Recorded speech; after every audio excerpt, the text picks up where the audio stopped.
ஹாய்ங்க. Happy gardening. இன்னைக்கு என்னோட கார்டன்ல வந்து ஈவினிங் ஹார்வெஸ்ட் பண்ண தான் வந்திருக்கிறேன். ஆக்சுவலா நைட்டு சப்பாத்தி பண்ணலாமேன்னு போனா, கிச்சன்ல வந்து எதுவுமே கிடையாது. ஸோ கொஞ்சம் வந்து வெண்டைக்காய் இருந்தாங்க. சரி அதோட இன்னும் கொஞ்சம் வெண்டைக்காய் இருந்தா நல்லாயிருக்குமே கிரேவி பண்றதுக்கு அப்படின்னு சொல்லிட்டு தான் கார்டனுக்கு வந்திருக்கிறோம். வந்து பார்த்தா இது எவ்வளோ காய் இருக்குது பாருங்களேன். இந்த வெண்டைக்காய் வந்து யானை தந்த வெண்டை அப்படின்னு சொல்லுவாங்க. அந்த வெரைட்டி சேர்ந்தது. எவ்வளோ லாங்கா இருக்கிறான் பாருங்கங்க.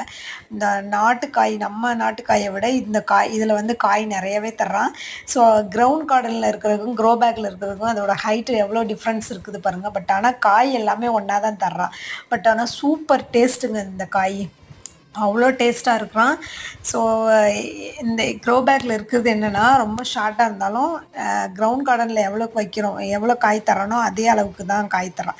லாஸ்ட்டாக வந்து ஒரு கைப்பிடி அளவுக்கு வெண்டைக்காய் எடுத்துக்கிட்டு கிச்சனுக்கு போயாச்சு. Garden to kitchen. Thank you. Stay